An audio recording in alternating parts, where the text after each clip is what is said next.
Мне лет 12-13 было, мы жили в Гвардейске, военный городок, учебная дивизия. Кроме военных мы ничего не видели. И в основном все наши классы, по 80-70% мальчишек шли в военное училище, как правило, в Авоку. Поэтому решение созрело еще в том младенческом возрасте пойти служить Родине. Поэтому я решение принял. Это решение мои родители не одобрили, но вместе с тем не стали мне мешать. Более того, когда мои документы не прошли, потому что у меня в ноябре 17 лет исполнялось, а на тот год мне было 16, отец мой, ветеран войны, поехал в штаб округа, его приняли, зашел к Калистрату Яковлевичу Тюкачеву, генералу, который был замкомандующим по вузам. Он размашисто написал на моем личном деле в порядке исключения допустить. Меня допустили экзамены, я все сдал и был зачислен. Отец это делал нехотя, хотя потом уже гордился мною. Пришло время, я уже командиром дивизии, здесь на возложение увидел этого Аксахала, генерала Тюкачева, подошел к нему, представился. Конечно, он уже забыл об этом ситуации, но мне было приятно, что я ему сказал спасибо, я поблагодарил его за его человечность, за его вот такое великодушие, что он даже где-то пошел на нарушение, но помог мне. Сегодня свой 65-летний юбилей отмечает генерал-лейтенант Мурат Маекеев, удостоенный чести дважды в истории Казахстана провести военный парад. Мурат Жалелович служил на руководящих должностях в вооруженных силах страны. Свои знания, жизненный опыт и энергию он направил на укрепление обороноспособности Казахстана. Доблесть и отвага офицера отмечена орденами Отанга Кызмет үшін 3-й степени, Айбын 2-й степени, Данг 1-й и 2-й степени и многочисленными медалями. Мурат Маекеев родился 9 ноября 1959 года в городе Ахтубе. В 1980 году окончил Алматинское высшее общевойсковое командное училище, а в 1994 году командный факультет военной академии имени Фрунзе. Прошел путь от командира мотострелкового взвода до командира батальона. Мурат Жалелұлына шындықты айтатын болсақ, ол кісінің Қазақстанның қарулы күштеріне тәуелсіздік алғанымыздан кейінгі Сағадат Нұрмағанбетов, басқа да көптеген генералдар бар, бірақ Мурат Жалелұлының қалдырған өзінің, оның қалдырған ерекше ізі бар. Ол кісіні біз ерекше тұлға деп білеміз. Ол кісінің біздің қарулы күштерге істеген жұмыстары өте көп. Бүгінгі таңда әлі күнге шейін біз сол кісінің қалдырған ізімен көптеген сол кісінің бастамаларын әлі жалғастырып келе жатырмыз. Ол кісі өзінің ойымен алғы шепте жүретін.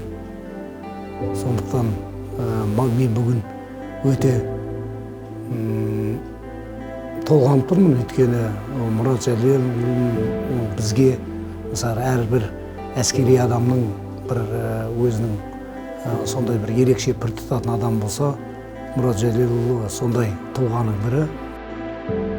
После ряда ответственных должностей в составе Республиканской гвардии служил командиром полка, был командиром дивизии в системе вооруженных сил, начальником департамента воспитательной и социально-правовой работы в Центральном аппарате Министерства обороны. Занимал должности командующего аэромобильными войсками, заместителя председателя комитета начальников штабов Министерства обороны. С 2010 по 2016 годы проходил службу в качестве главнокомандующего сухопутными войсками вооруженных сил Республики Казахстан.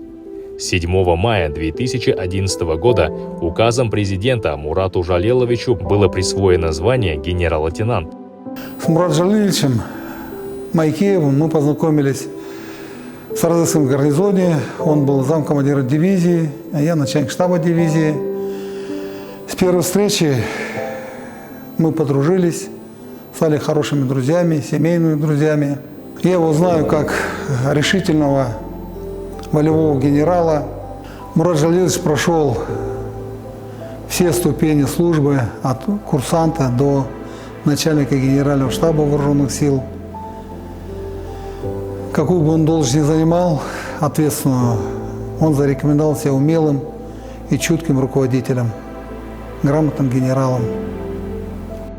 В 2013 году в пору службы главнокомандующим сухопутными войсками Мурат Маекеев по итогам международного фестиваля «Выбор года. Человек года» был признан лучшим военнослужащим и награжден статуэткой «Алтын Адам». Фестиваль «Выбор года» №1 в Казахстане проводится в 5 странах СНГ и имеет международный статус. Учитывая, что обладателей премии выбирают независимые эксперты с помощью социального опроса, можно говорить о справедливой оценке данной генералу. Мурат Жалелович, я желаю вам, первое, крепкое здоровья, семейного благополучия. Я знаю, как вы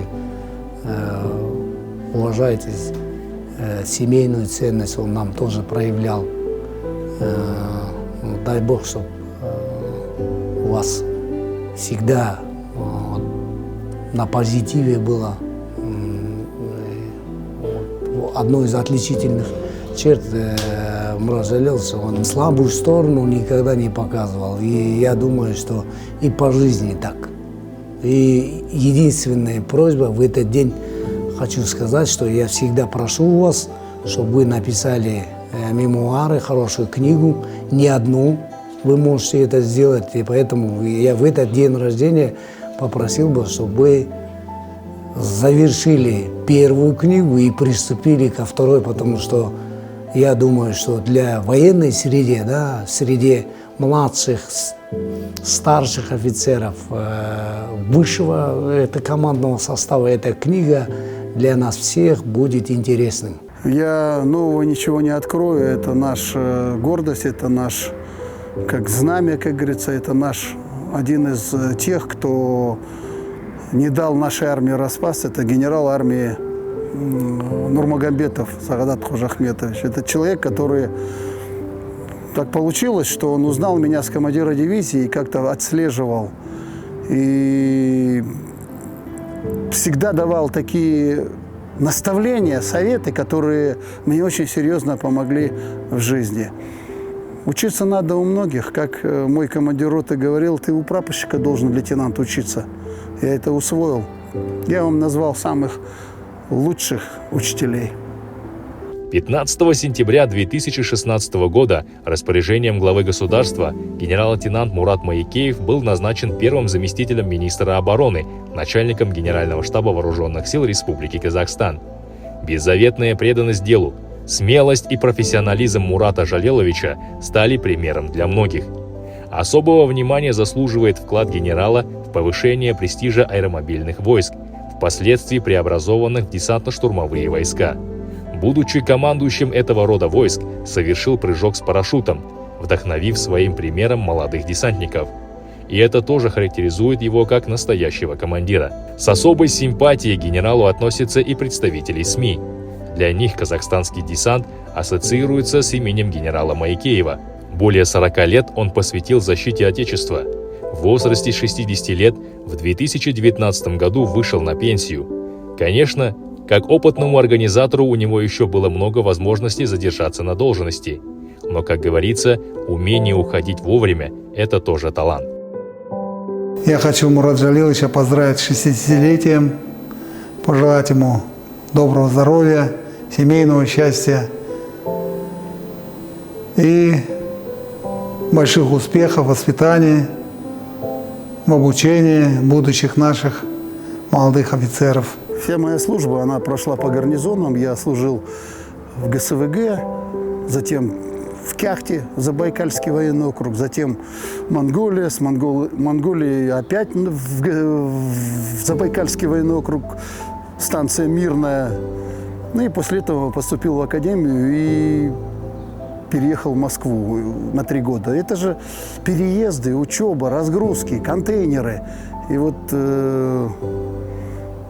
Раз вы сказали, я скажу, что наш министр обороны, он загружал мне контейнер, помогал. Это для меня большая гордость сейчас, потому что он очень человек порядочный, и он все бросил и приехал, и земляку помог в Москве. Это тоже дорого стоит. Потому что раньше я кому-то помогал, теперь он, потом ему кто-то помогал. Вот такая была дружба. И вот для меня это даже где-то и гордость, что Руслан Фатыхович мне помогал. Потому что он государственный деятель сейчас, он большой человек, дай Аллах ему здоровья и успехов. Горячее сердце, холодный ум, железная воля – 3 важных качества Маекеева, о которых говорят его сторонники и сослуживцы. Своего командира они до сих пор вспоминают с большим теплом, восхищаясь его несгибаемым характером. Сегодня он – начальник специализированной школы «Арстан». Мурат Маекеев учит своих воспитанников проявлению человечности в трудных ситуациях, щедро делится с ними своим опытом и знаниями. «У отважного генерала солдат не будет трусом», гласит известная пословица. Действительно, ученики генерала Маекеева стали настоящими мастерами своего дела. И это еще одна профессиональная победа мудрого учителя-наставника.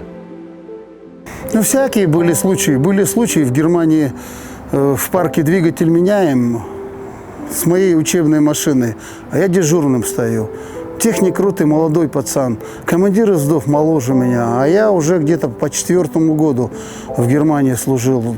Я был командиром учебного взвода и нарушил дисциплину, взял, никому не сказал, тихо ушел в парк. Потому что мое время отдыхать, а помощник мой, ну, задачу понял, он нес службу, а я пошел в парк, чтобы контролировать, как ставим двигатель, для того, чтобы никто не поранился, никто не получил травму и так далее. Оказывается, приехал начальник штаба дивизии, который отвечает за эту службу. И он начал искать меня. А раньше нет сотовых телефонов, ничего нет, и поэтому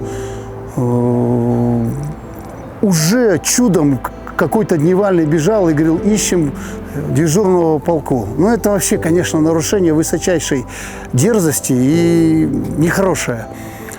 И я побежал, прибегаю, уже офицеры стоят на плацу, начальник штаба дивизии ходит. А он такой резкий парень был. И я подбежал, представился, он так встал так, снять ремень, снять пистолет, все забрал у меня. И я стою перед строем офицеров, мне стыдно. Мне как бы неудобно, что я понимаю, что я не прав.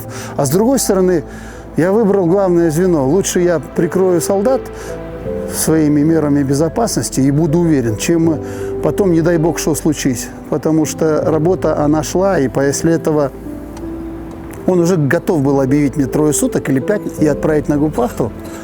Но тут время обеда, и шла моя рота. И вот мне когда-то говорили, ну и что ты учился в этой музыкальной школе Жубанова, что ты там взял и так далее. А я эту роту разложил песню «Взвейтесь, соколы, орлами» на 3 голоса. И рота вышла и запела. 100 с чем-то человек поют красиво. А все азиаты, в пехоте нет других. Там 10% славян, остальные все азиаты. Но как они пели ее. И начальник штаба аж он просто испытал такое моральное удовлетворение этой песни. Он стоял, застыл, уж забыл обо всем. Рота идет, поет. Возможно, ему вспомнилась его служба в училище, учеба в училище. И он так ее провожал до конца. А она шла и пела строевым шагом. Все чистенькие, все прям как на подбор. И они так подошли к столовой. И он так, командир, чья рота? А командир стоит такой, показывает на меня. Он говорит, иди службу неси. Вот такой случай был. Я его на всю жизнь запомнил. Конечно, для меня это был урок. Но вот музыка спасла меня. Вот так. Поэтому надо развиваться. У нас в лицее мы обучаем хореографии, вокальному искусству, шахматам. Очень внимание большое уделяем спорту. 65 лет только начало его жизни. Я думаю, что все еще впереди. Я думаю, что он будет еще жить и жить и жить. Дай Бог здоровья ему, семье, внукам, детям и ему самому. Спасибо министру обороны. Оған көп рахмет айтамыз. Бізді ұмытпай, осылай еске алып отырып, оған көп рахмет айтамыз.